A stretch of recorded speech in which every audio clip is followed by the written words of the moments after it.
ದುಡ್ಡು ಕೊಟ್ಟರೆ ಬೇಕಾದ್ದು ಸಿಗುತ್ತೈತಿ ಈ ಜಗದಲ್ಲಿ ಕಾಣೋ.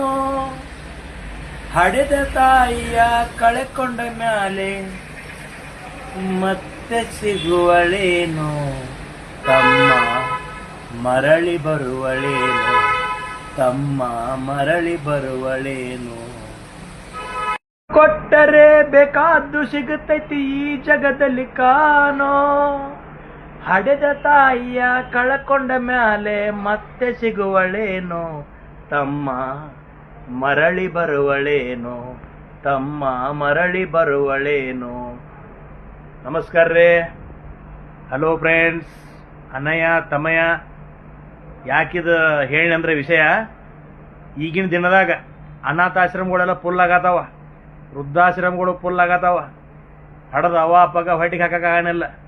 ಅಪ್ಪಗಳು ಅಕಸ್ಮಾತ್ ತಿರ್ಕೊಂಡ್ರೆ ಬಿ ಅವು ಒಂದೇ ಇತ್ತಂದ್ರೆ ಪಾಪ, ಅವುದಂತೂ ಏನಕ್ಕೆ ಹೇಳೋದೇ ಬೇಡ ಅಣ್ಣ. ಸರಿಯಲ್ಲಿದು ನೀವು ಈ ಭೂಮಿ ತಲೆ ಮೇಲೆ ಹುಟ್ಟಿದ್ದೀರಿ ಅಂದ್ರೆ ಆ ಪಾಪ ಅದು ಪುಣ್ಯಾತಿಮಿ ನಿಮ್ಮನ್ನು 9 ತಿಂಗಳು ಹೊಟ್ಟೆ ಇಟ್ಕೊಂಡಿರ್ತೈತಿ. ನಿಮ್ಮನ್ನು ಸಣ್ಣ ಅರ್ಥದಿಂದ ನಿಮ್ಮದೆಲ್ಲ ಪಿಸರ ತೊಳೆದು ಹೊಟ್ಟಿಗೆ ಹಾಕಿ ತಾವು ಊಟ ಮಾಡೋದಕ್ಕೆ ಬಿ ನಿಮಗೆ ಹೊಟ್ಟಿಗೆ ಹಾಕಿ ನಿಮ್ಗೆ ಹೊಟ್ಟೆ ತುಂಬಿಸಿರ್ತಿದ್ದದ ಅವ ಅಣ್ಣ. ಅದನ್ನು ಮರೆಸಬೇಡ್ರಿ, ಅದನ್ನು ಬಿಡಿಬೇಡ್ರಿ. ಸೀಟ್ನಾಗ ಏನಾರು ಒಂದು ಮಾತು ಹಂಡಿರ್ತೀರ ಅಂದ್ರೂ ಆದವ ಯವ್ವ ನಿಂದ ಕರೆಕ್ಟ್ ಐತಿವ ತಪ್ಪಾಗೈತಿವ ಯವ್ವ ಅಂತೇಳಿ ಅವಂದ ಕಾಲು ಬೀಳುತ್ತೆ ಬೇರೆ ಐತಲ್ಲ. ಅವನ್ನ ಮರಕ ಕಟ್ಕೋಬೇಡ್ರಿ, ಅವನ ಕಳ್ಳ ಚೊರ್ರು ಅಣಬಾರ್ದು ಒಟ್ಟ ಐತಲ್ಲ. ಹುಷಾರು ನೋಡ್ರಿ, ಯಾಕಂದ್ರೆ ಈಗಿನ ದಿನದಾಗ ಭಾಳ ಕೆಟ್ಟಾಗತ್ತಾವ. ಭಾಳ ಅಂದ್ರೆ ಭಾಳ ಕೇಸ್ ಅವದಾವೀಗ. ಅವಾಗ ಬಿಡೋದು, ಅವನು ಬೇಯೋದು ಅಲ್ರು.